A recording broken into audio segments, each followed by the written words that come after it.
What's up? Welcome to Max Boost Monday. Dennis Caco, the artist creator of Max Boost. And it is, when is it? It is October 25 right now. Just had a race weekend or track weekend at Arizona Motorsports Park.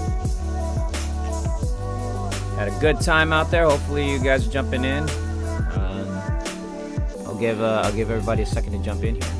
And yeah, so let me go do the thing where I invite some people, post up on Facebook real quick.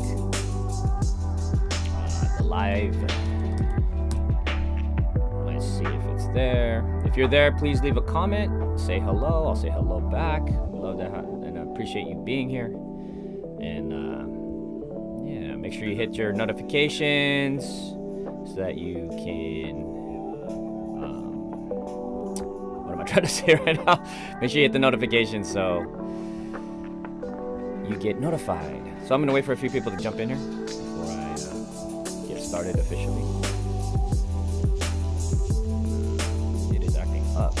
Oh, you know what? Yeah, let me know someone's here if you're here. Computer's acting slow. We're live. We're live.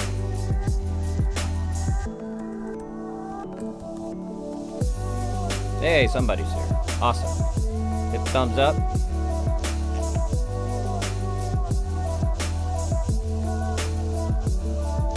There you go. All right, let everybody know.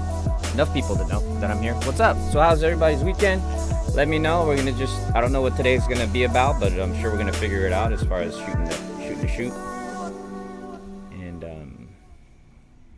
yeah, their song's done.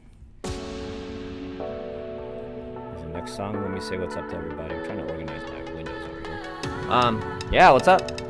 Welcome to Max Boost Monday. Who's out here right now? Oh, we got some people. They showed up. Hawaiian. First one in the house. What's up? Carl? Flying Lupia. What's up, Ernie? I liked your little PG that you posted up. I just realized you said that was one of your old cars. That was cool. What's up, Jen? Saw one of your drawings online. That was cute.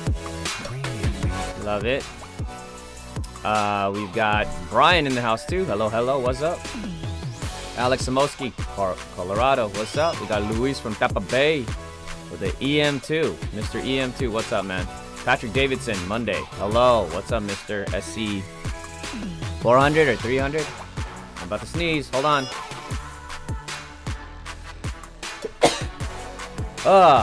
COVID sneeze. Okay. Did I ban myself? No, did I ban myself? What happened? Legit been waiting for this. What's up, McRib? That was a fun live last week. That was crazy. Randy, what's up, man? Been a bit. Yo. John Anaya's in the house too. God, man. We got SoCal Part Out in the house. Go check him out on Instagram. Your Mizumi's Little Adventure. There you go. Everyone's having a little adventure. So anyways, what do you guys want to talk about today? There's a lot of things in the car front that we could talk about that I think might be kind of fun. Just want to talk about some random things today. So Randy's working right now. He's listening to the show. Thank you, bud. It's like a podcasty thing. Let me see if I move my microphone closer to me. Does that sound sexier? Patrick Davis said SC300. 2JZ swap. Anyone see the teaser of the new C8 Z06? Revs to AT600 and sounds amazing. Woo! That sounds cool. All right, so let's talk about some things. So what kind of cars you guys want to talk about today? I'll put it in my little notes. Let's talk about cars today. I feel like talking about cars. We had an event this weekend. We were at the racetrack at Arizona Motorsports Parks. Chad Richardson in the house right now. Just jumped in here we took Scarlett out to the racetrack this weekend at Arizona Motorsports Park. Never been there before. Yes, we put the car in the trailer and drove all the way out to Arizona. So that's what we're going to do. Alex says talk about your recent track day. All right, we'll talk about that too. We'll talk about some cars. I don't think I actually did talk about the Civic Type R yet, right? Civic Type R. What else we talk about? I want to talk about that freaking 1,000 horsepower was it Chevy motor? That's some crazy stuff, dude.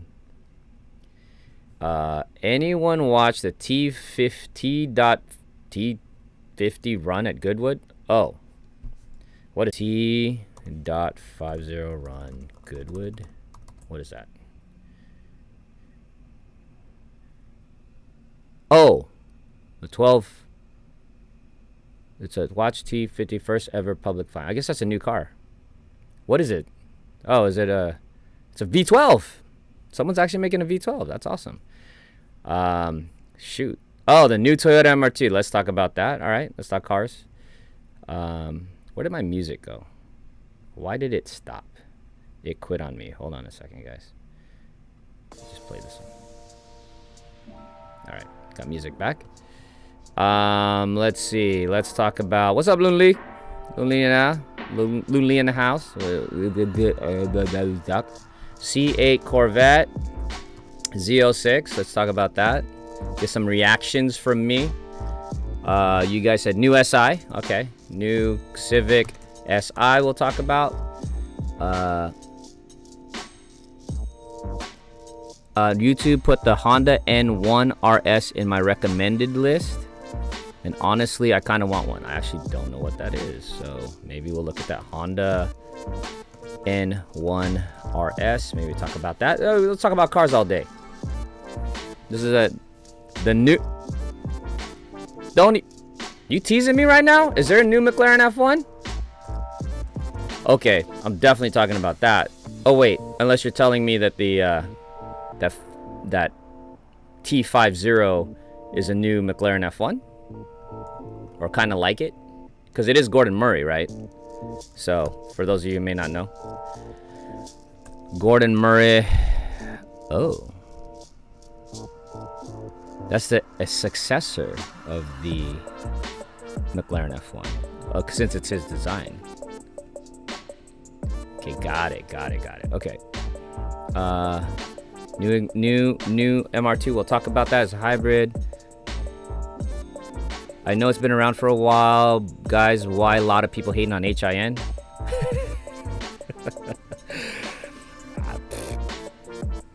I know why I hated on HIN. Let me see if I can change my color, because my color looks like I'm cold right now. There you go. Look at that.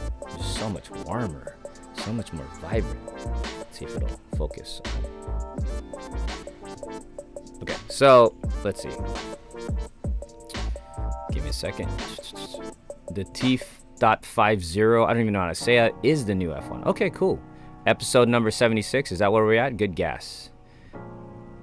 The Honda one looks like a Mini Cooper. What is that? Okay, so let's talk about some of these cars. I got them on the list. It looks like today, let's talk about the 1,000 horsepower Chevy motor. It just blows my mind. The Civic Type R, the C8 Corvette Z06, the new Civic SI, the Honda N1 RS, and the new McLaren F1 T.50. How about that? What do you guys think? If you guys got any other ideas, go ahead and send them in the comments, and let's see if I got time for those. T.50.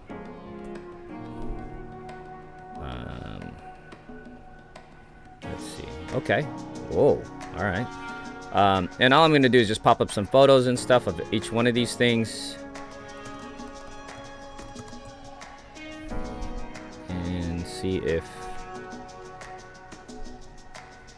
some video of the new Type R. This is a video. I don't know.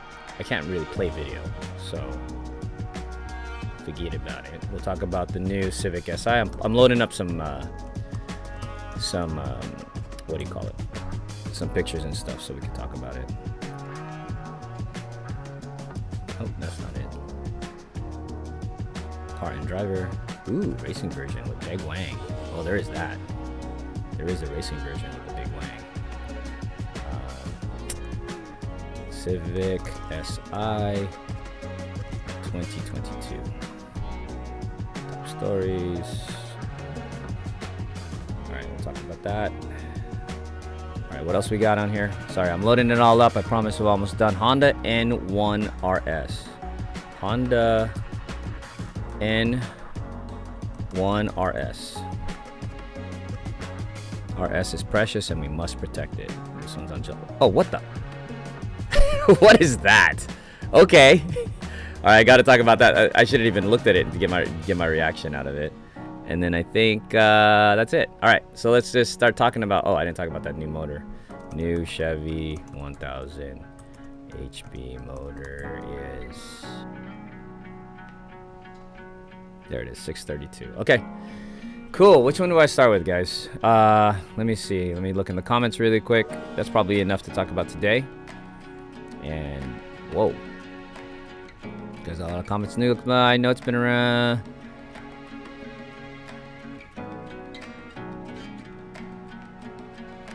Oh, I was supposed to unbox new car parts. I did. I was supposed to. Thank you for reminding me. I don't have them right now. Dang it. Yeah, my bad. All right, McRib. I'll get in. We'll get in next week. Actually, there was a couple things I needed to talk about with that company before I did, and I actually didn't get it. I tried to call them last week. And are crazy high prices the new norm for all JDM cars, or will we ever see cheap fun cars cafes again? Yeah, they're gonna go down when all the prices are gonna go down when the crap hits the fan with the economy. Let's see, where's Mike S at? I don't know, man. Where are you at, bro? Let's see. Just looking through here. K247, what's up? Any SoCal meets coming up soon? You guys can answer that question in chat, because you guys know I don't do meets, so I'm weird like that. Yeah, car meets are very rare and far between for me. So if you ever see me at a car meet, that's not at a racetrack. It's stuff. What up? Because since I just came up, he was at the. Oh, you're at the Austin airport right now, ready to come back to SD. He was at FormulaONE, and VJ did invite me to come out. Even gave me a ticket and everything to come out to Austin. And last minute, I decided not to go.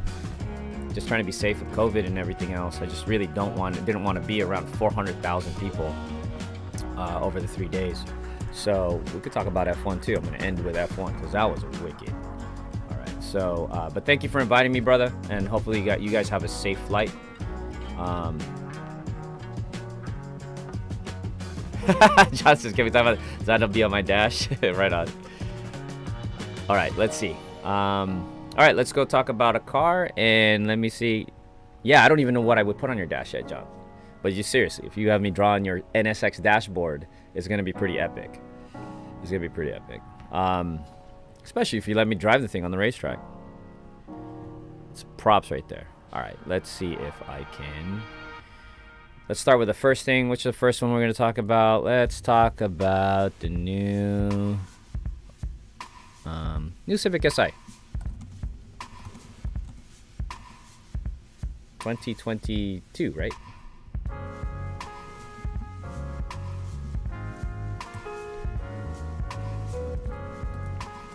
Now let's see what I do here. Boom.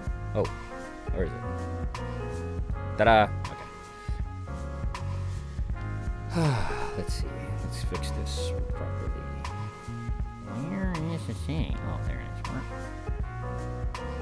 All right. Okay. All right, let's see if we could do this one. I'm gonna try again to create a potential video. I'm gonna do this probably every single time. All right, what's up? My name is Dennis Caco. I'm the artist creator of Max Boost. It was originally in Import Tuner magazine, and now it's in a collected edition at maxboost.com. If you want to read all the classic issues, it'll be over 200 something pages of awesome artwork and comics. Want to support me? Grab this at maxboost.com. We're going to talk about a new 2022 Civic SI, and here's my reaction to it.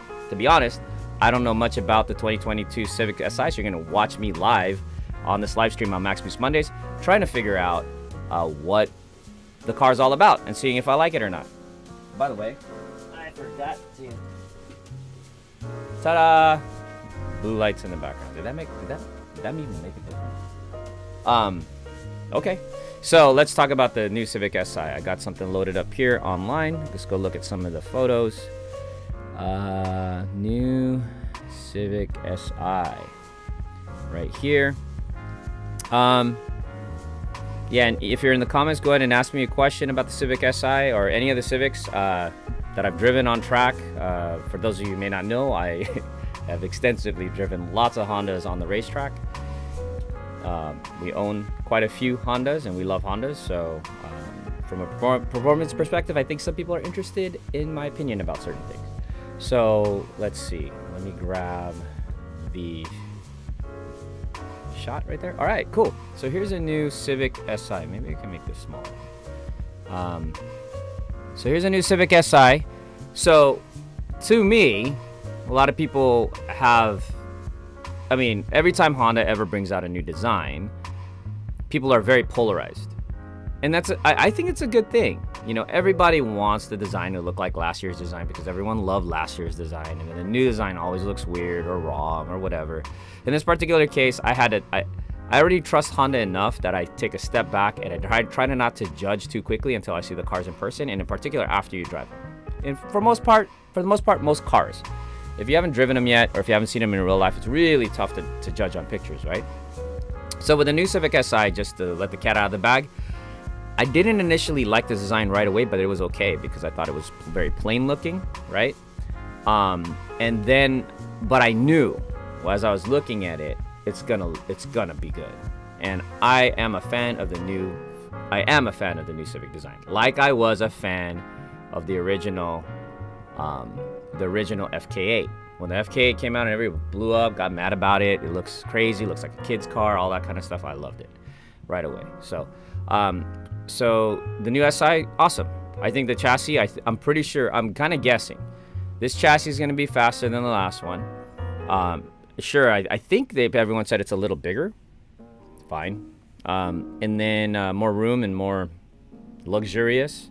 It looks really, really nice. Like the interior shots and stuff. Let's see how hard or how easy it is for me to navigate through these photos. Like, I like it. I like a lot of it. There's lots of things there's actually, to be honest, there's a ton of stuff I can't necessarily say I don't necessarily like about it. It's got this new interesting like flat hood straight to the canopy kind of angle right here, which is very reminiscent of some of the things they're doing in Acura. They're kind of taking this design cue throughout the lineups between Acura and Honda, and it kind of grew on me. Makes it look a little snubby. But let's see, maybe there's something else I can read. It doesn't even have interior shots. What's going on? What kind of coverage is this? Where's the rest of the photos? Oh, here. Modern interior has no... Yeah, the pictures aren't loading for me. Okay, so let's take a look. So, big question. See, I like that angle. I like the back angle of this. I like the sophisticated look of it. I've seen the new Civic in person, and I really do like it. What do you guys think? Let me know in the comments right now. Maybe I'll go look over there and see you guys bag on the thing. This is a really great photo. To me, I think it's really kind of beefy looking. Looks sophisticated. Definitely looks more mature. It's got kind of an elegant performance to it, and I think that's what they were doing. And I think the Civic's a winner. I really do. And the SI, let's see, the Civic SI. Oh God, look at all these ads popping up. Whoa, look at this ad. It's like not even in English. Who's gonna pay for that? Who's paying for that ad? Can these go away? Just for a second. All right, the 2022. Let's see. Exclusively in sedan form. The new SI. So the SI is a sedan, and I'm assuming a six-speed transmission. It's a 1.5 liter 4-cylinder, turbocharged, I'm sure, right? And the exterior represents an obvious departure from the severe. Okay. So apparently it's aerodynamic, even though it's got that funky. It doesn't look as sleek to me. 9 different trim levels. Dang.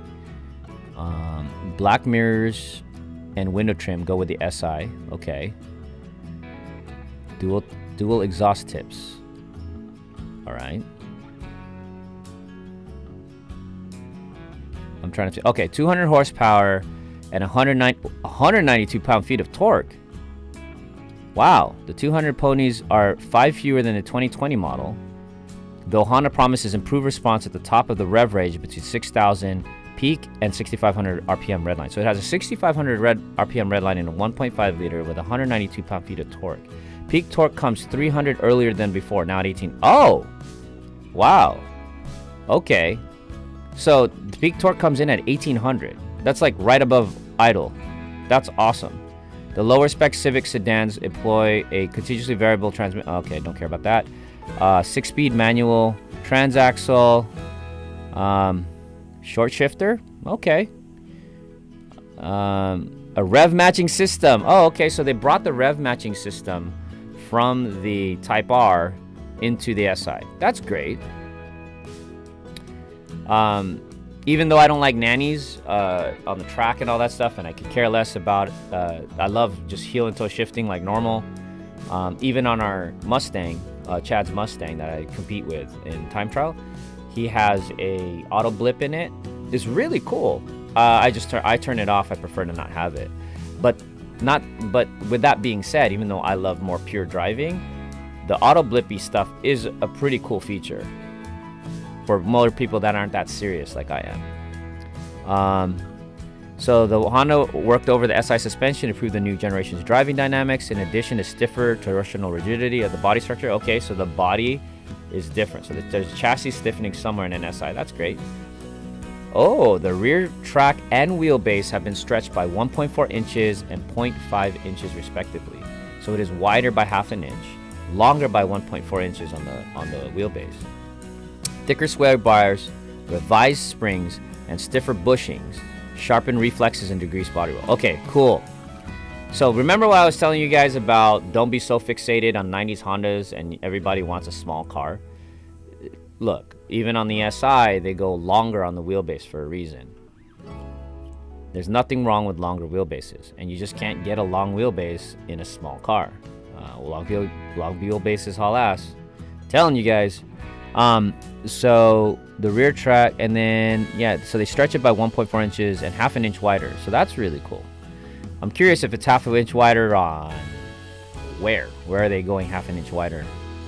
I'm curious about that. Is it just the wheels?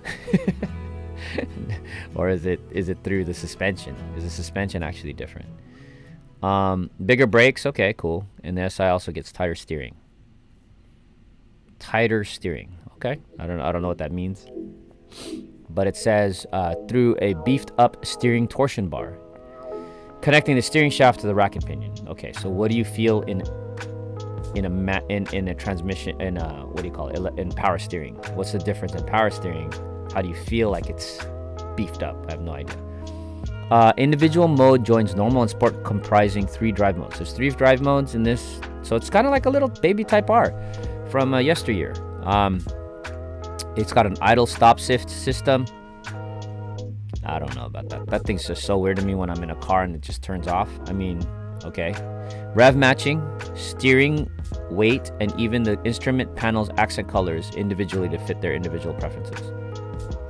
So you can change the accent colors on the panels. Despite all the revisions, the 2022 Civic SI is tipping the scales at 29.52 pounds, adding only about 50 pounds to its predecessor's curb weight. Okay. 2950 is not bad. 2022 model exterior looks much... Okay, I'm going to reset this, see if the photos of the interior would pop in. I looked at the interior of one. I have not sat in one of these Civics yet. Looked in the interior. I like it. I was worried that the honeycomb look to it would be really bad. But to me, I liked it. In particular, in the SI, it has the red trim around it. Or is it the Type R? No, SI. They didn't show the Type R yet. And I thought that was really cool. So, sorry about the fact that there's not photos in this right here. Let's go, let's see if we can get better pictures. Give me a second here. I'm going to try to get better photos of the Civic. Oops. Civic SI. And I'm going to go to your questions about it.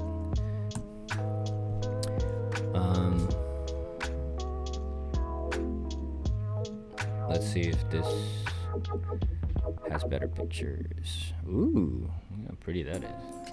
Oh, I'm on the Honda site. That doesn't work. They don't. It's just a teaser. Car and driver. Was that the one I just saw? Okay, this is better. All right, let's go back. Try to do this. Okay, so moving on up. Here's the interior. I noticed there's a red line around the trim. I like that. It's got red accents around. I'm not sure about the color of the seats, but I do like that trim, and that trim kind of makes it look a little bit more, I guess, aggressive. But very cool. I don't know what the price is going to be, but I got it. Dude, the 10th gen chassis is really good. I really like the 10th gen chassis. Obviously, the FK8 doesn't. No one needs to. Well, maybe if you're a new viewer, you haven't heard me say it a bazillion times, but the FK8 is the most amazing Type R they've ever made. Other than an NSXR, I'm sure. But I bet you a Type R could probably beat an NSXR. John Anaya's like, wait a second. Pricing is yet to be announced. $26,000, reasonable, I think, in this day and age. SIs used to be 22, but hey, with inflation and the fact that cars are probably stuck in the ocean somewhere because they can't get into port, $26,195 is reasonable. Type R gets you, if the Type R comes in at $37,000 like it did last year, that extra $10,000, and I always say this, is 100 times worth it. Go for it. Go for the Type R. So they cut power. It needed more. I'm reading a comment here. The rest looks great, but performance that wasn't even given a competitive a decade ago isn't going to work. Well, here's my question. How do you know, like, someone like this that says, hey, looks great, but performance that wasn't even competitive a decade ago isn't going to work? Well, they have like 9 trim levels, and they're going to have the Integra and all of that. And if you look, I think I talked about this with Michael Bush and all of them. You see that the progression goes, standard Civic, Civic SI, Integra A-Spec, Integra A-Spec, Integra S-Type, and then Civic Type R. In that lineup, it's perfect to have this at 200 horse. And then this guy... Okay, well, see, this guy has some sense. Would more power be better? Sure. But considering the biggest problem with the regular Civic, in my opinion, is the lack of manual. Okay, manual is important. But guys, it's about the torque and when it's on. At the end of the day, to me, and horsepower is one thing, torque is what's important. It literally has as much torque as it has horsepower. There's very few cars. Not a lot of cars have the same amount of torque as horsepower, and it turns on at full song at 1800 RPM. So to me, that's very usable on a racetrack. It's already there, like it's ready to go. I haven't driven this SI on the racetrack, but Honda, if you'd like me to do it, I will totally do it. Let's see if I got any comments in Max Boost here. Let me put the Civic SI back on this. All right. So let's see. What's up, Fast TV? Welcome to the show. Jonathan said you're always gonna drive my pieces on the track. Nice, thank you. One day, dude, we definitely gotta make that happen. All right, let's see. Anybody got any things to say about? Okay, K247 says nothing surprising or interesting about the SI or Integra. All right. I'm still hoping that will change my mind. It reminds me of the Acura ILX. Which one does? Let's see. The new Integra reminds you of that. It's not. It definitely isn't. The new Integra is a Civic. It's a Civic hatch, right? Isn't it a Civic hatch rebadges an Acura?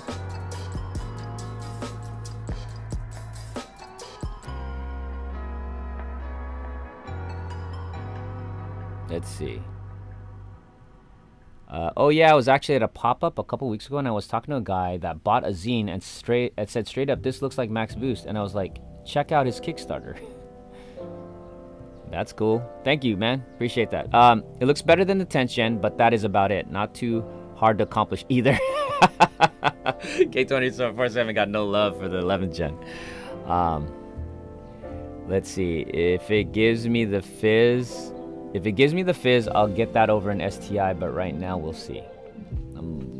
Integra, is that what you're talking about? All right.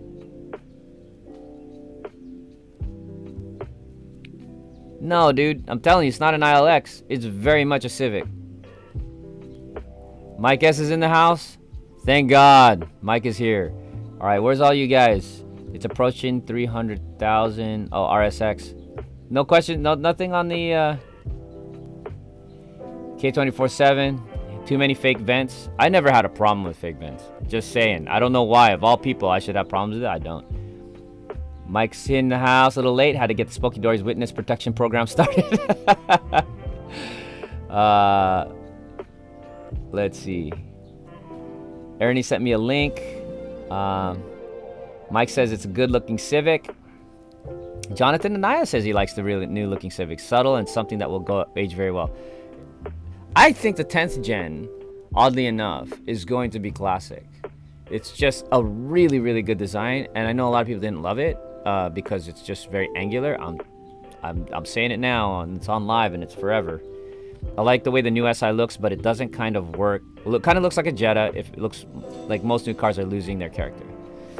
We say that every time, Alex. Like, all the new cars are losing character. Every single time we say that, right? The EP3 is the best looking. Really? You think that, K24? Oh my god, that's interesting. At first you thought it was a BMW. If you see my EP3, you'll change your mind. McRib's got an EP3 that needs to get to the racetrack. We all love your EP3. Come on, man. We got to take that out. McRib, EP3s. They look good when they're done, right? The little minivans, right? All right, we're supposed to be talking about the SI. I'm looking through the comments right now to anybody watching, trying to figure out if anybody has anything. Jonathan Anaya, long wheelbase, great high-speed stability. Big time. Shoot, you guys are all leaving lots of comments. Let's see. Pedals looks nice, McCrib says. It's got 2 cup holders, though. Interior looks pretty basic. That's what he says. I think the 11th gen Civic is bigger than the 8th gen Accord. Probably. Ask Honda for pics to review Dennis if you can. Yeah, I know, right? I'm still not a fan of the way the infotainment screen sticks up out of the dash. Hey, Matt, what's up, man? Welcome. Yeah, you know what? It's kind of a thing, isn't it? They throw the infotainment up as screens that kind of stick up out of the dash because I think part of why they're doing that in design, they want it high, but they don't want to make the dash thick. And I don't want a thick dash. Reminding me of like 300ZX or ILX in the Acura, where it's like the dash is just so, it's like a cliff, dude. It's like straight up. That's probably why they're doing it. But yeah, good point.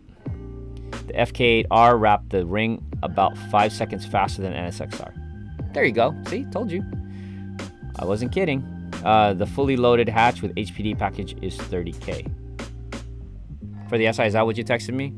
There's an HPD version of the SI. That's cool. I'll go look at that really quick after I go through the comments. 22 Civic SI is expected to be sub 30. It is. 26,000 is what it says. No, 200 horsepower is too little. See? But for what? So you want the SI to be 300 horsepower and the Integra A spec to be 350, and then you want the S type to be 400, and then the Type R 450? Doesn't really work like that. You know what's funny is, like, you guys already know Honda's conservative. Honda's super conservative, and I promise you, 200 horsepower is not too little if you take it to a track and you drive it right. I mean, you guys that have been with me in my little Midori with 95 horsepower can attest. Like I said, don't ignore the torque. The torque's at 200. That's not bad, dude. But if you're just trying to, if you're doing the, what is it? You can't win in an internet competition with 200 horsepower because everyone thinks it's slow, and then you just whoop their ass on the racetrack with it.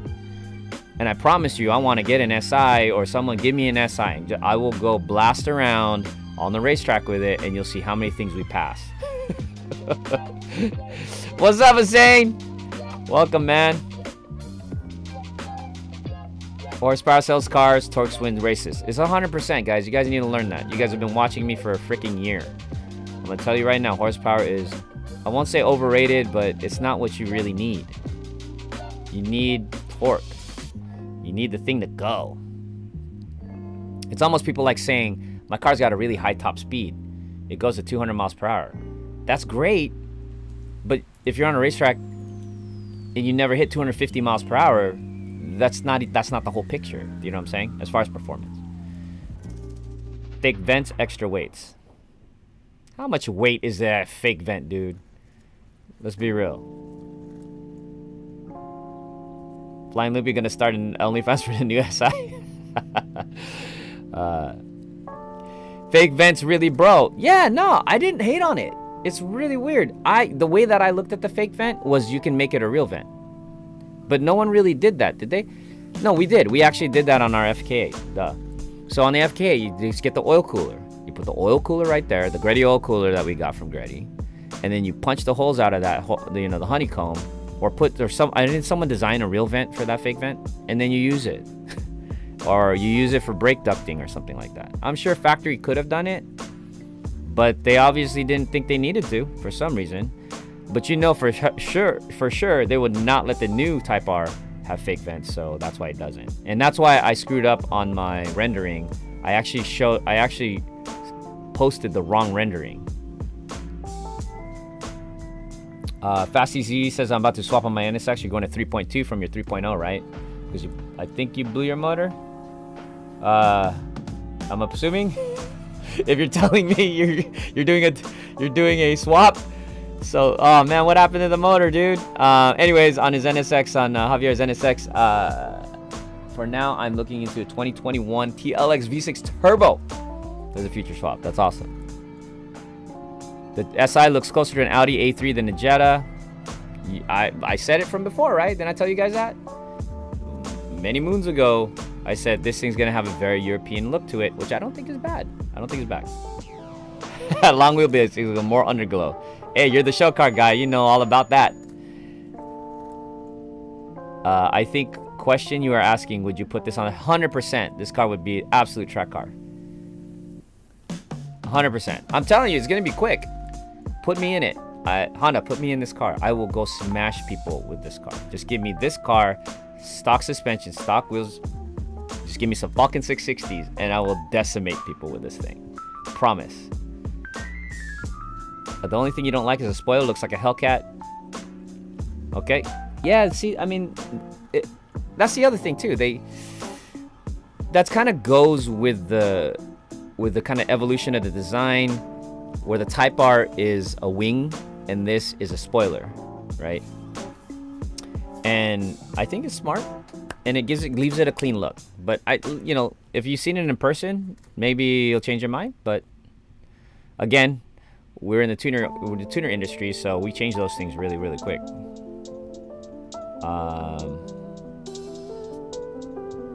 Honda's performance is always great in the spec sheet. There's an X factor with them, and even Porsche that can't be analyzed online. Yep.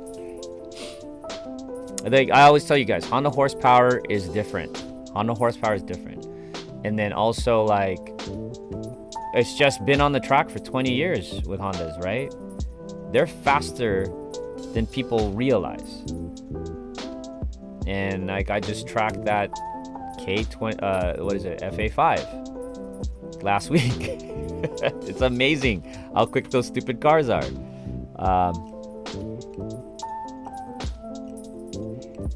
Yeah, I see what you're saying, man. It's always been 200. That's like their magic number. But what they're doing is, just take a look though. It's 200 horsepower, but the same horsepower, cars are getting faster. So then what? The car's faster. This is going to be faster than my SI, which is a 2009. It just is. It's the same horsepower. It's going to be faster.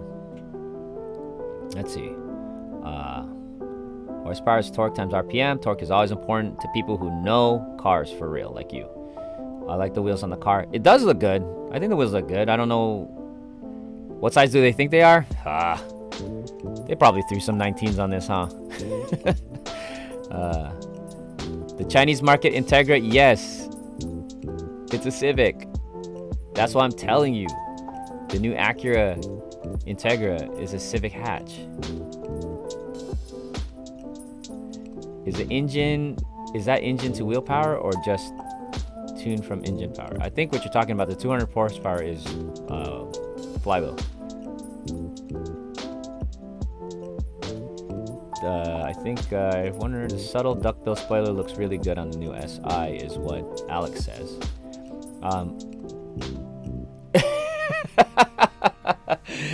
Would I put on a track? But the only problem is I put anything on the racetrack. I would ride anything on a racetrack. Anything. Just about. As long as it's safe enough to drive it. I just like my car to look good with the capability to perform. And that's a big no on the underglow. That's why we have Mike S here. He balances out the force between Michael Bush and myself. And guys like John and Naya too. We're all like track heads. That's a t-shirt, bro. Honda horsepower. It just hits different. It does. It does. Jonathan and I agree. The real horsepower and torque figures are the friends. All right. Yeah, Mike, I said yes to every car. They're making up for lower power with chassis refinement. It'll be fast. Promise. It will be. I'm telling you, this thing's going to be quick.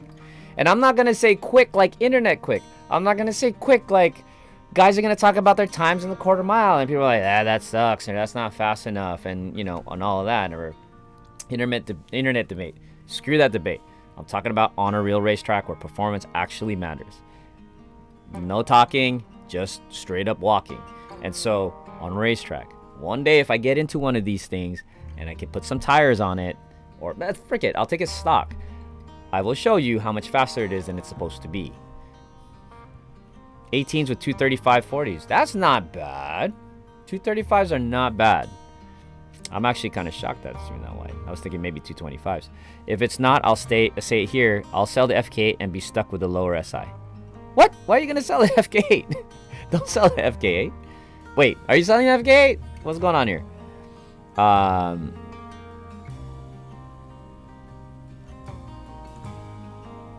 And Matt agrees with you. What would you do to it? That's my for this car?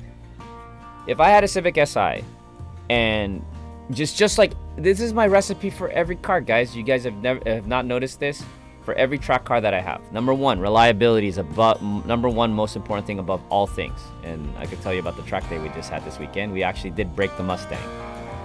That's for another story right now. What do? It's the same exact philosophy with every track car that I would ever build. Number one, I would make sure that it's reliable. Closer to stock, the better. Oh my God, everyone's freaking out, right? Nobody wants that. Yeah, close to stock as possible. Two, my first adjustments are simple.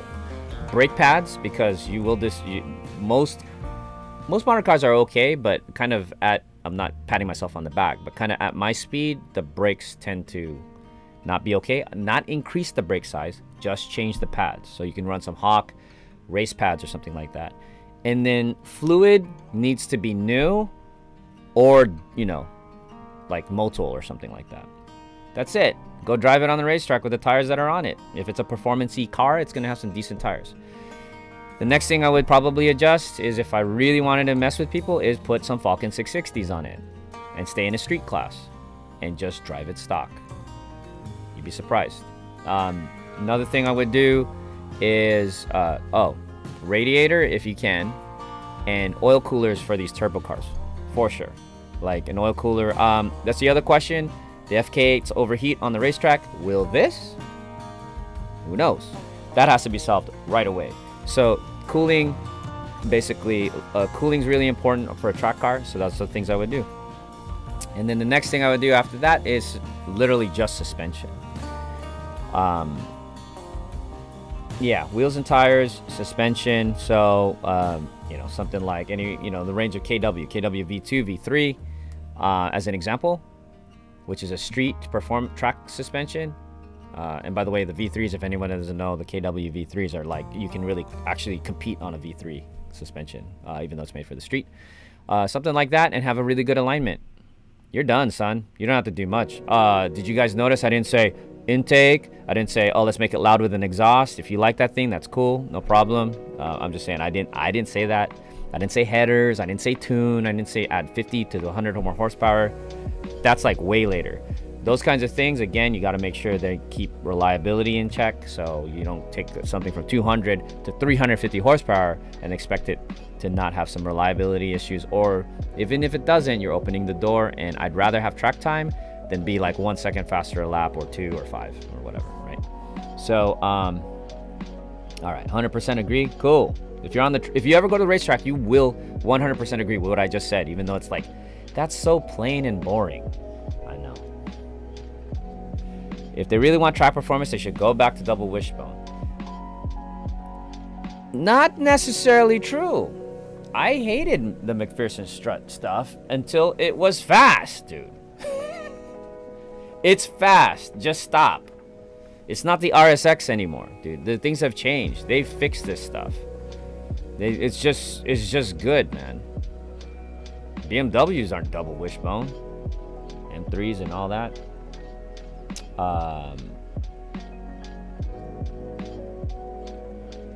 And I'm not saying I don't love my double wishbones. Trust me, I do. But it's not the only thing, right?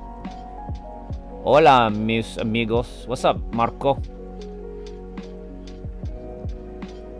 A cranky... This is how I'd imagine Max Boost would be in your sequel. A cranky middle-aged race instructor tried to keep... yeah, so always 100% make a slow car go fast. Is very, very fun. Wait, what's going on? They should go back to the double wishbone.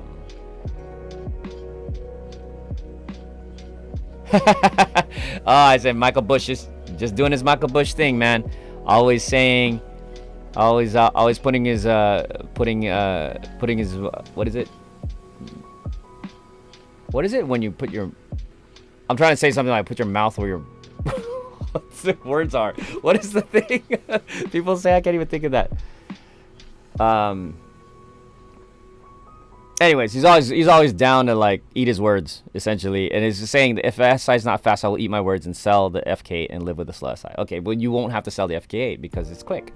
The SI is going to be quick in the hands of the right driver, on a racetrack. I didn't say straight line racing with a Hellcat. Okay, and Marco says he likes it. Right on, man. Good. Okay. Anything else? So yeah, I think this thing's going to perform. The chassis is, I forgot how much stiffer. I can't believe it. That's like 20-30% stiffer than the 10th gen chassis. The 10th gen chassis is great, guys. Like on track, it's like the FK, it's insane. Like, I'm just telling you. That's it. Jonathan says, put your money where your mouth is. It's a literal Michael Bush every single time, man. Yeah. All right. So that's the Civic SI. What's the way that I should be able to rate this thing? Like how many max boosts, how many turbo ratings of the car currently right now would I give it? Like something goofy like that I would come up with. 1 to 5. Oof.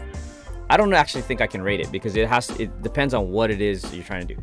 But I think in my opinion, for $26,000 right now, where freaking used cars are $26,000 right now, assuming they don't mark this thing up, this is a great deal. It's gonna be good. I think people are going to be very happy buying this thing with a stick shift and the 6-speed and all that. And I will say one more time, $10,000 to get a Type R is worth it if you got the cash.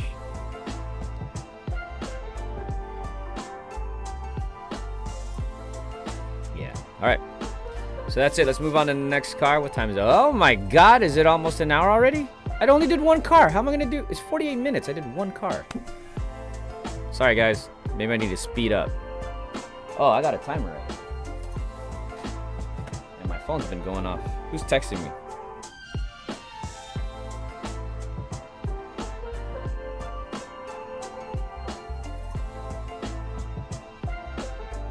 Oh, what? VJ was texting me. What's up, VJ? He's on the live right now. He just texted me. Hold on a second. I was supposed to do something. Where is it? Okay, I got this little timer right here. This will help me talk about something quicker. So let's try this. All right, so I'm gonna do a new car. Let's talk about the new McLaren F1. I want to talk about that really quickly. Let's see reaction. I have no idea. I know nothing about this car. So all right, let's move to.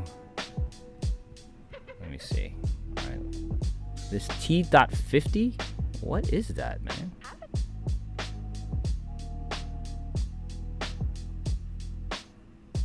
Let me see if a photo's gonna pop up. Some of these articles aren't super great. Okay, I think that's it, right? Yeah, that's the same car. Okay. All right, let's try to look at this thing. I hope I'm talking about the right car. If it's wrong, let me know. What the heck? Okay, so... Okay, I think this is the car, right, John? Let me start my little thing again. All right. What's up, guys? My name is Dennis Caco. I'm artist creator Max Boost. I'm going to talk about this T.50 V12 designed by Gordon Murray, one of the original designers of the McLaren F1. Apparently, this is a successor of the American McLaren F1, and I can't believe it. I actually have never seen this. I did not know about it, and I'm a big fan of McLaren F1. It is definitely on one of the top of my list of one of my favorite cars ever. And I'm going to do a review. And who am I? I'm Dennis Caco, artist creator of this comic book called Max Boost. That used to be an Import Tuner magazine, and you can get all the collected issue in my new book called The Omnibus at maxboost.com. If you love comics and you love tuner cars, come check it out at maxboost.com down there. And this is my actual reaction to this car that I had no idea existed. I'm on a live right now on Max Boost Monday, and one of our fans, John Anaya, told me about this car, and I need to check it out and reviewing it right now with you. So let's see. What is my first initial impression? Holy crap, dude. I had no idea that they were making a McLaren F1 successor. I always felt that they should. And right now, if you look at it, it's center seat again, right? And I don't even know how to say the word. T.50? What is it? What is it? And it's a V12. It's literally a McLaren Part 2, right? I wonder, does it have the side seats on both sides? I'm curious. So I'm just looking on the internet, trying to figure this out myself. It looks small and tiny.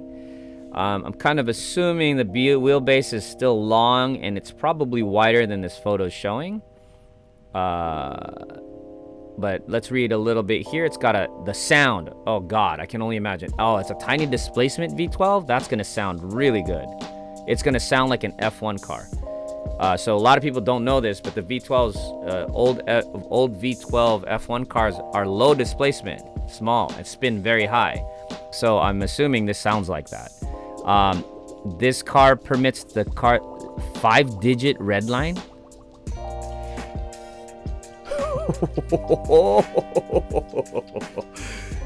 10,000 plus RPM V12.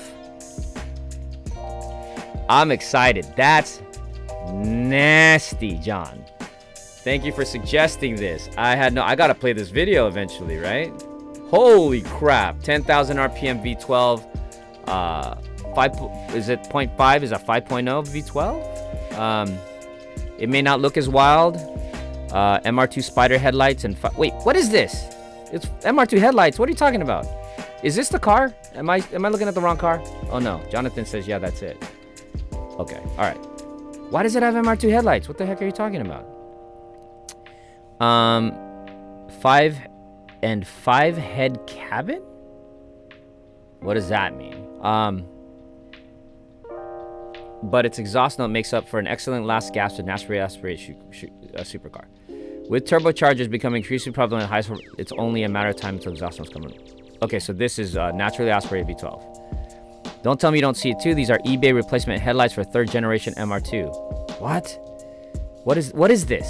True, the whooshes and pushes of a big turbo are on their own brand of fun, but the T.50 stands apart. It's uncorked, unmuddled, a callback to the sights and sounds of racing an era long past.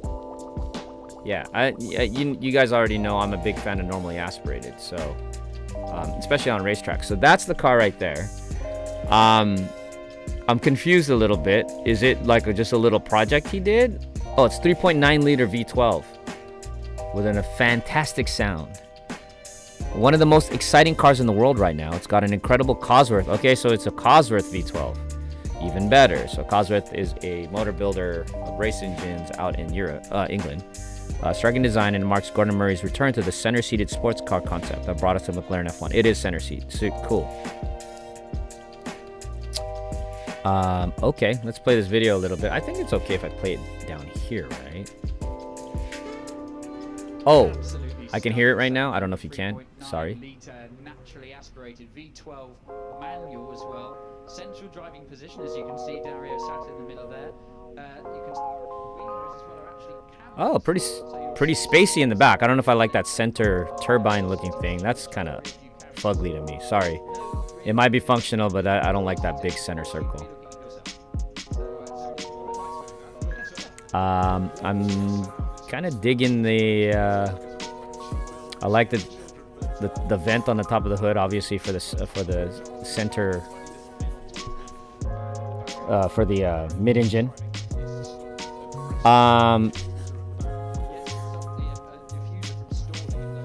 It doesn't have a big fat rear wing. That's kind of interesting. So the body's just super aero. I'm assuming it's well designed, but if that's the case, it doesn't need a big fat wing. Obviously you can add that later, but if it's that aero and that good, awesome. I have no idea the performance of this thing. The look is very simple, huh? There's a very, very clean design. Look at how big that windshield is. Holy crap. So that's the windshield being that big is, just think about the rake on it. It's angled. That's a huge windshield, dude. Let's see. I like it. It's clean. It's super, super simple. I do not like that center thing on the rear though. Why does it not seem like it's very wide? But, you know, how do I play this?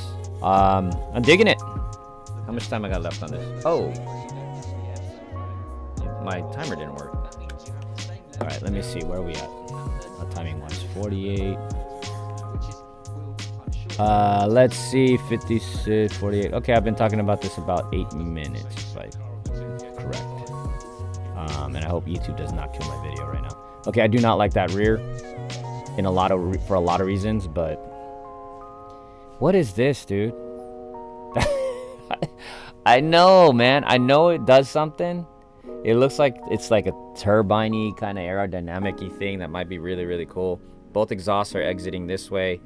Looks like not a hot V, but a cool V, which I assume it would be a cool V. Is it a kit car? What is it?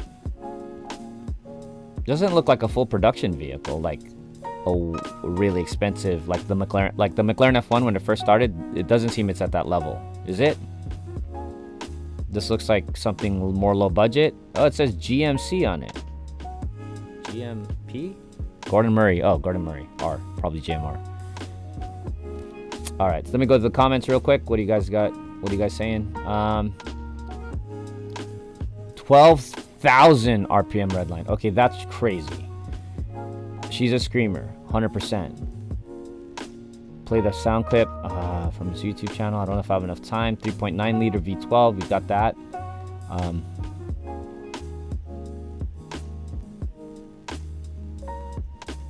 That means the cabin fits people with 5 heads. Yeah, right. Is the engine simulated around the mall? Matt says, did Tyra Banks pop up somewhere? Hawaiian sees it Batman. LOL likes fake vents but hates an actual functional fan vent. Yeah, exactly. It's just aesthetically didn't. The fake vent aesthetically didn't. The fake vent aesthetically looked okay to me. I'm talking about aesthetics only. Aesthetically here, I'm saying it's functional. I'm sure it's functional. Maybe I don't know what it is. I don't know how it works. But it's ugly to me. Ah, okay, so he had a Brabham fan car that Murray designed. Okay. I don't know.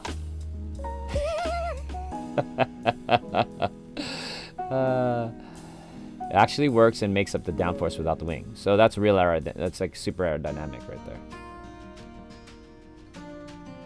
I'm sure that center fan port is a ton of things that I'm not giving respect to right now, so don't. I'm admitting that. I just didn't like it. Thrust vectoring flaps. It's a VTOL, vertical takeoff and landing. 458 with interior design of McLaren Speedtail. I don't know, man. The rear looks pretty bad. Mr. EM2 said so, and he knows ugly cars. So if he says it's ugly, it's ugly. Just kidding, man. Production car 2.5 million, and a Lauda version 3.2. Okay, so there's gonna be a race version. I love to see it. Okay, it's a real prototype for a CMB car. Okay, well, there's my response. Number one, I think at the end of the day, to summarize this car, it's going to be badass. It's already badass. 12,000 RPM, V12. Show me any place, anywhere that is selling that right now. Am I missing something? Is anybody selling a V12? Period. But much less a 12,000. This is a real hardcore race machine. That's still apparently streetable. I'm thinking this is a streetable car. It's not a race car. And a V12 at 12,000 RPM is special. That's gonna be amazing, dude. That's just gonna be sick. And then this whole little turbine thing on the back, I'll get over it. You know, when they send me one to drive, I promise I won't bag on it. I'll drive it and I'll tell you my real thoughts about this car. But nah, I'm kidding. It's got to be insane. And if it's Gordon Murray, dude, it's a classic for anybody. I wonder if anybody knows who this guy is or cares. I wonder if it adds value to all these rich people that are gonna buy it. If they know his name, does he sound like Carroll Shelby or any of these other, you know, these other names to them? I don't know. But I'm pretty sure it performs. I just love to see some Nürburgring numbers and all of that kind of stuff. Savage Dennis. Brutal. Dang. I'm just messing with him. I love Luis. And I love his EM2 is my favorite EM2 on the planet. Luis Alberto, your EM2 is my favorite EM2 on the planet. Dennis from Max Boost just said that. Okay, there you go, dude. All right. So, can I come to the cookout again? Jeez, guy. All right, so there's my review of the new McLaren F1 T.50 or McLaren F2. I don't know what you want to call it. There you go. All right. Gregory says it's already sold out. Probably is, so I guess it doesn't matter. Nice. Good for him, man. And dude, so here's the other thing you need to know about the McLaren F1. John and Anaya might know this. Michael Bush might know it. The McLaren F1, when it was being originally developed by McLaren, which was going to be the most badass freaking car ever developed by the time it was developed. Do you guys know what motor was supposed to be in the McLaren F1? I'm going to wait a second and let you guys answer this question. Do you know what motor was supposed to be in the illustrious, the one and only, one of the baddest cars ever to exist, pure freaking race car, center-seated McLaren F1. Do you know what motor was supposed to be in it? Do you know? The motor that ended up in it was a BMW, right? What brand of motor was supposed to be in the McLaren F1? I'll wait for some answers. He's a sport man. He's from Tampa, dude. So yeah, I'm gonna let you guys answer that question while I talk about that. But yeah, V12 at 12,000 RPM. Sounds insane. Oh, was it paddle shifter? Was it? I'm assuming it's a paddle shifter at that point. There is no stick shift, guys. Mike said a K20. Yeah. So John Anaya is right, and I knew it. So originally, McLaren and Honda had a really great relationship at the time they were developing this, obviously, right? You guys remember McLaren Honda? So they wanted Honda to provide a V10. Honda was originally developing a V10 for it, or they were going to think about giving them a V10 for it, but they pulled out. They didn't want to do it. My opinion is I don't think Honda was okay with giving them a V10 because it'd be really weird for the fastest Honda in the world to not be a Honda. If you know what I'm saying. I think that was kind of one of the things they probably like. I don't know if we want the fastest badass ass Honda car in the world to actually not be a Honda. They wanted to make it, and they didn't want to give it to them, so they didn't. And last minute, BMW basically stepped up to the plate, and they developed this F1 car, the McLaren F1, around an engine, in a particular transmission. They built it, they kept moving on it without knowing how the transmission would even fit, or the transmission that was needed to make the car work with the BMW motor didn't even exist. The answer did not exist. They had to invent it. You guys should check it out. There's a really great book on the McLaren F1. I gave it to somebody to borrow that owns an NSX, a friend of mine, and she has not returned my book. And the book is now worth like $400 or $500 when I last looked on Amazon. I was like, oh my God. It's a manual? No way. 12 cylinders, 12 speeds. At 12,000 RPM, I guess.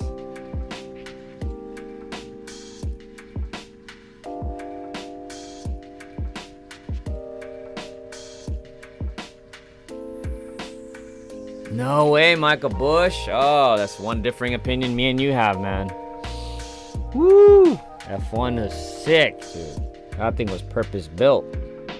100%. Center seat and everything. Couldn't get any more purpose built than that. There you go. He asked them at Suzuka Circuit while Senna was testing the MP4-6. Hawaiian said Ferrari. Nope, definitely not Ferrari. Okay, all right, let's move on to... What time is it right now? Dude, I'm almost out of time. How'd that happen? We've been hanging out for an hour and 5 minutes already. So I got a few minutes left. Let's keep going. What did you guys want me to talk about first? What's left? McLaren F1, Formula One. I can't get to the other cars at this point. Look at how quick that time goes by.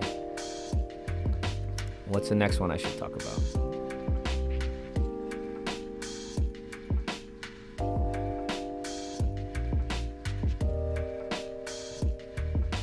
Oh, Murray wanted paddle, but his customers and investors pleaded and won. Well, they're the customer, right? But he's a smart man. You know I love my stick shifts, dude, but come on. That's literal a paddle shift car. A V12 that spins at 12,000 RPM should be going like a Formula One car. That's what you want, right? A Formula One car. Formula One cars aren't like this, dude. They just aren't.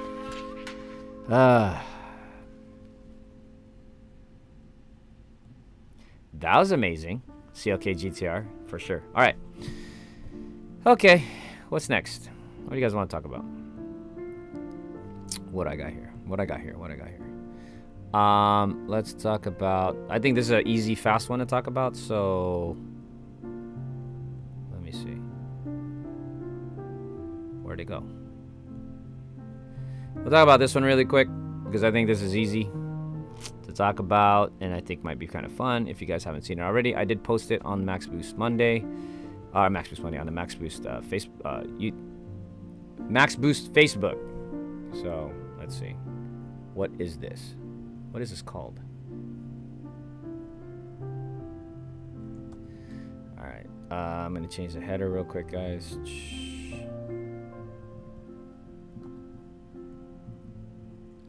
That doesn't work. How did it do that? Unwinding.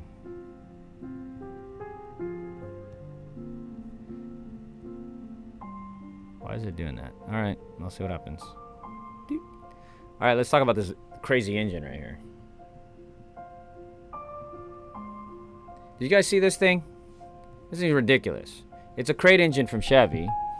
It's called the ZZ632 Big Block. 1,000 horsepower and 876 pounds of pound-feet of torque on 93 octane, and it's normally aspirated. No turbos, kids. I don't know. Is this a normal thing for American cars? Because I'm shocked. This thing is sick. 632 cubic inch. That's a 10-liter motor. That's a liter per cylinder, over a liter per cylinder. It's like it's like each cylinder is the size, displacement of like almost a Honda motor. There's 8 Civics in there. It's a big block monster, belts over 1,000 horsepower and a whopping 876 pounds of twist. But wait, there's more. You see, this is a street engine, and it makes power on pump gas, 93 octane. How? This is amazing. The ZZ632 sits at the top of our unparalleled crate engine lineup as the king of performance. It delivers incredible power, and it does it on pump gas. Sick. Why don't they just build a car to put this in? What does it rev to? 6,600 RPM. It has peak horsepower at 6,600 and recommended maximum of 7,000. So it's a high rever, and it makes peak at the top of the RPM. Fuel is delivered by 8 port injectors with a big block breathing through high-flow CNC machined aluminum cylinders that feature symmetrical ports. Traditionally, big blocks have been designed with variations in port shape from cylinder to cylinder, but in this case, they have the same length, volume, yay, that's good. Similarly, all of the exhaust ports are identical. Good. That sounds like a really symmetrical motor. This symmetry ensures individual cylinders all produce a similar power of a Civic. These RSX Type S symmetrical port cylinder heads are named for powertrain engineer Ron Sperry, who designed them as one of his final accomplishments after more than 50 years working at GM. Wow. All right. What's the motor going to cost? Give me a second. Alarm's going off. I'll be right back. Go take a look at this horsepower. Hold on. Grab.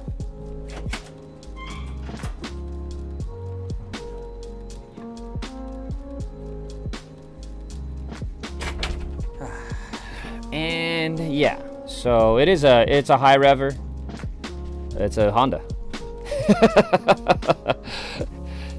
But you get torque at peak torque at 5,600. Yeah, I was reading the graph down here. It literally says it right there. 5,600 peak torque, but you're almost there. You're already at 800 torque at about 4,000 RPM. That's very trackable. That's great. This is sick, dude. I would want to figure out what to put this in. All right, blah, blah, blah, blah, blah. How much? Okay, this was the one before it. Okay, so the one before it put out 755 horse as a crate. So this is a huge increase in power and torque. Wow, they just went for it. LS10, right? LSX? Is that LS10 or LSX? I don't know. That one. So the thing is, to be $20,000 motor. And you're gonna get a 700 horsepower one for LSX 454R. Man, Chevy's got some crazy stuff. Okay, so here's the fun facts: 1,000 horsepower. All right, Michael Bush. What we putting that in? Just kidding. All right, let's see what you guys have to say.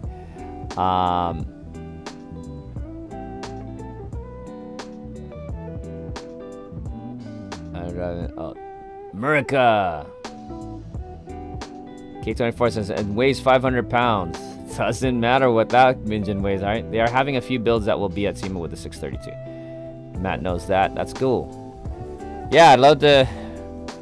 That's cool. I'm curious if there's anything unique as a build. What would you put that in? What would you put it in? Twitchy's like, I'd put it in a Buick Roadmaster wagon. That'd be cool. Could I put it in the Midori? In the back as a rear-wheel drive. Stuff that bad boy in an Altima. Or a Factory 5 race car. Wow. Gregory, you know what a Factory 5 race car is, Gregory? I'm impressed. Used to see those on the track a lot. I haven't seen one in a while. Let's go just to educate the folks over here. Factory 5 race car. This is what he's talking about. These used to be on the racetrack. I've seen where is it? It's a ooh, that's new. I to admit, I have no idea what they're building right now. It's a built not bought company. That's a funny way to put it. Yeah, so you'd want to put in one of these. Is that what you're saying? So they have quite a bit of kit cars, basically. Oh, look at that. So these are, I don't know if they're technically considered kit cars. Am I saying that correct? Look. That's dope. These guys show up to SEMA. Beautiful things. So they got this style, Factory 5. They also got the GTM supercar. So I guess throwing it in this one would be pretty wicked. So these cars are kit cars, yeah, because you build them in your garage, apparently. Ooh, what the heck? That's a trip. I like this angle better. I'm not sure about like that side angle. It's a little long looking, but the kit starts at 24,000, guys. That's pretty wicked. Oh, there you go. That's where you put it. Right there. Ooh.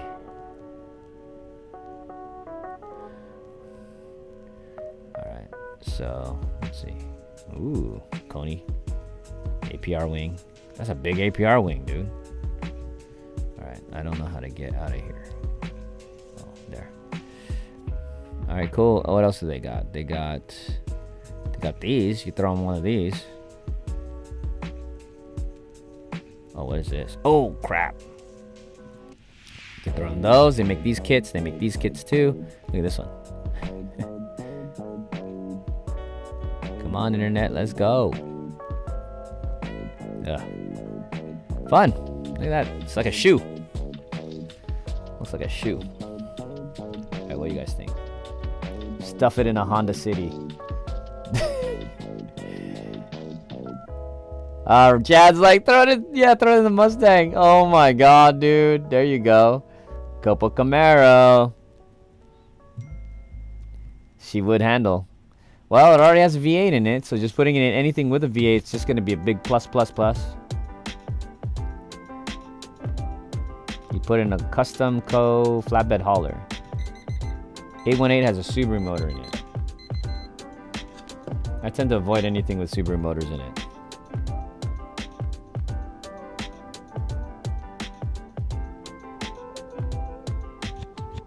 Alright, cool.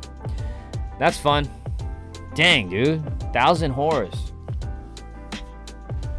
Just arrives on your doorstep. And I appreciate you guys all commenting and stuff. It's fun to always talk on Mondays. It is 7 o'clock, so we're about an hour and a half into this broadcast. Started a little late. Let's talk about the last thing. I got to talk about Formula One. Is that okay? Warning, spoiler. Gotta talk about it though. Formula One was epic. Epic. It's a good year, man. So let's talk about Formula One before I go. And I forgot to talk about my weekend racing. Derp. Yeah, we were at the track.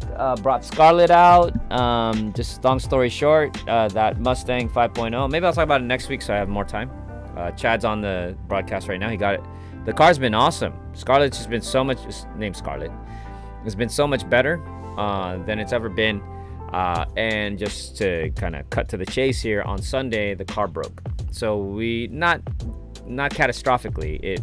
We're thinking it's a throwout bearing.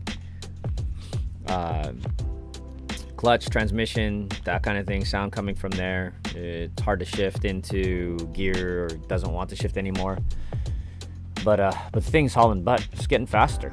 It's getting faster, and I'm having more fun driving it. I'm bummed out about it, and we did end up in Arizona Motorsports Park. I did take video, so one day we can share that. But it's very cool. Thank you, Chad, for letting me drive the car, and Chad's getting quick too, man. He's having a good old time. His times keep going down, and mine's too, and we're driving the Mustang has been the best handling it's ever been, and it's gonna get better. So, all right, let's talk about some Formula One real quick. And like I said, I'll talk a video and stuff, and maybe next week I'll have some stuff to show you guys. The times that I got was pretty damn good. And if I was competing in TT3, like the car, I didn't compete. I just drove in the HPDE, but I would have finished on the podium if I had raced, if I had competed in time trial, which was awesome. I'd never been at that track before, so the car is just getting easier and better to drive. Maybe I shouldn't say easier, but whatever. All right, Formula One. Who watched the race, dude? I gave you enough of a heads up that if you knew a spoiler was coming, you'd leave, okay? So it was at Circuit of the Americas here in Austin, Texas. I was there with Memo and Murat, 4 years now? 3 years ago? 4 years ago? I don't remember. That track is amazing. Austin was amazing, and the race was amazing. This time, though, What a wicked race, dude. What do you guys think if you guys watched it? It was so dope.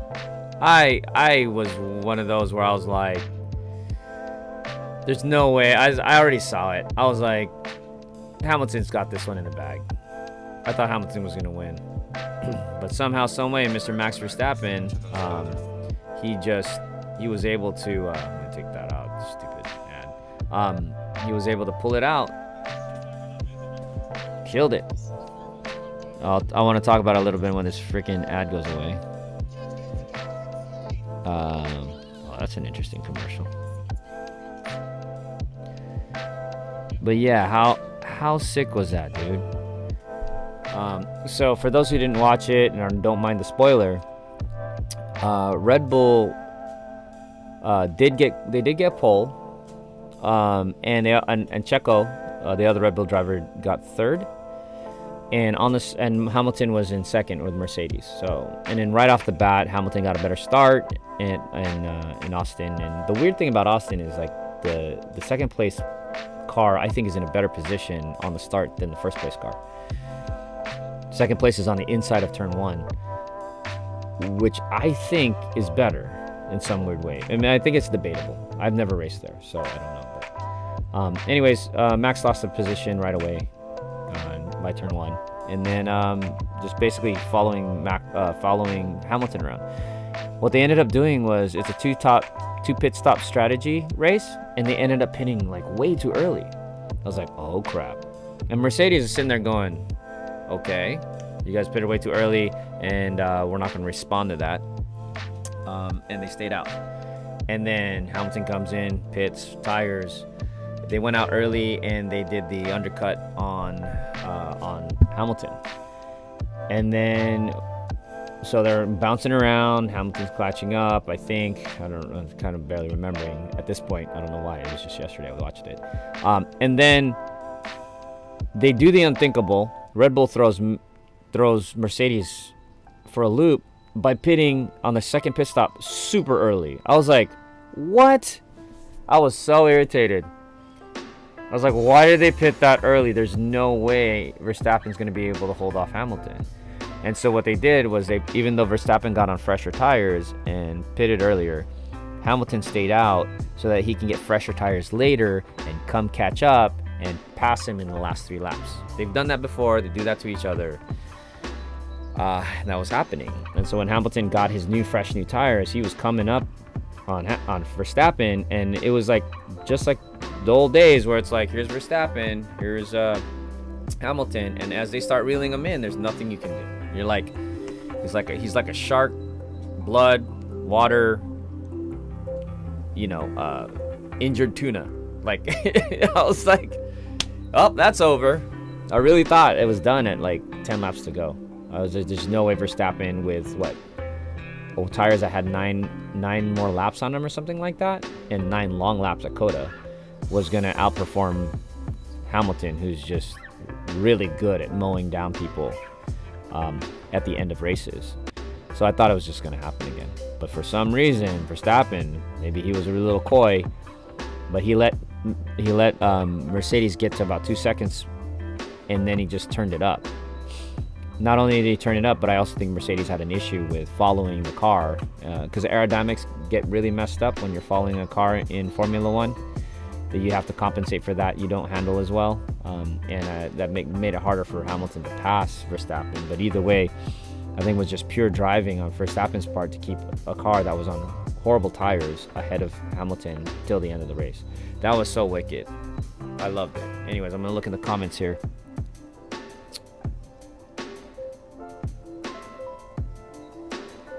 Yeah, so and the memes came in about Shaq. When Shaq was up there, dude, I was like, oh my god, that guy's huge. Everybody looks like a baby next to him. He had to duck to get into the garage. It was hilarious. He would hit his head if he were gonna, walks into the garage. The guy is totally massive. We'll go check. I'll go switch to a picture of that in a second here. Let me show you guys what I'm talking about, or what Matt's talking about. But it's super great.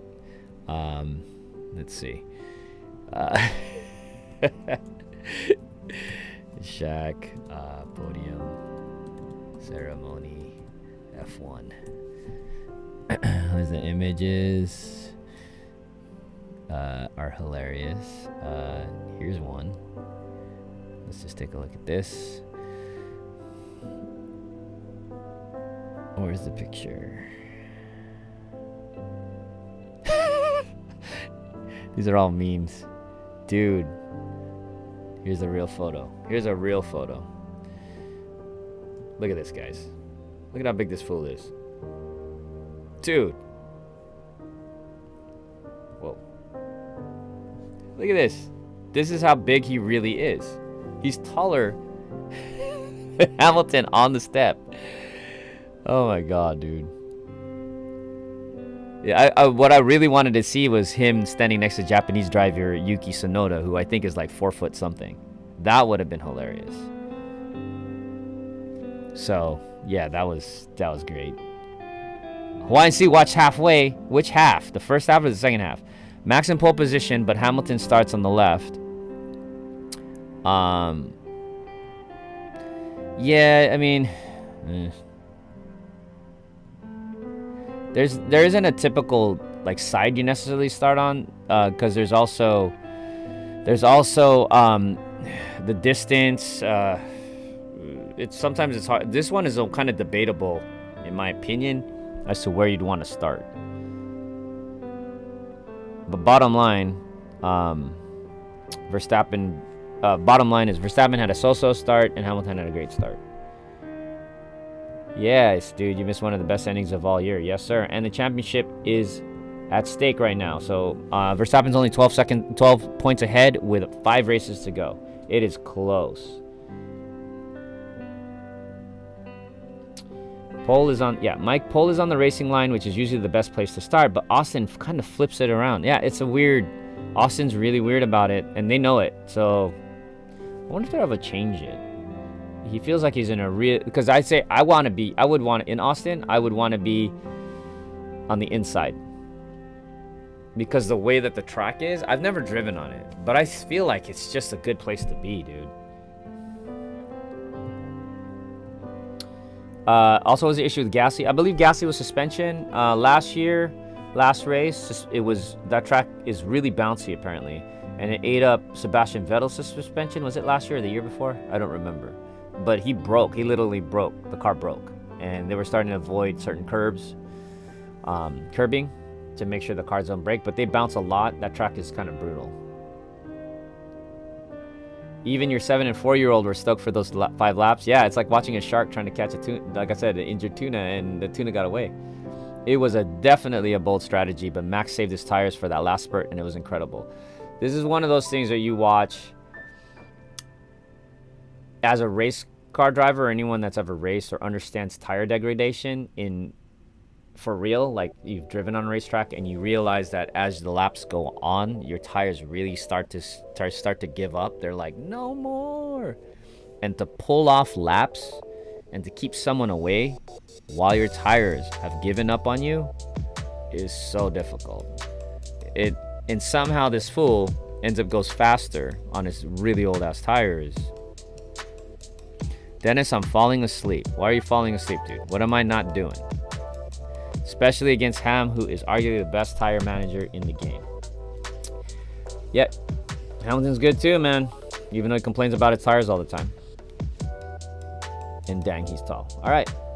Well, those are all the comments right there. But yeah, Formula One is amazing. And props out to Austin, Texas. Props out. Oh, well, number one, thank you to VJ for getting me a ticket to Austin. Obviously, I did not go. Like I said, I was just trying to be COVID safe. I'm not vaxxed, and I don't want to deal with all that.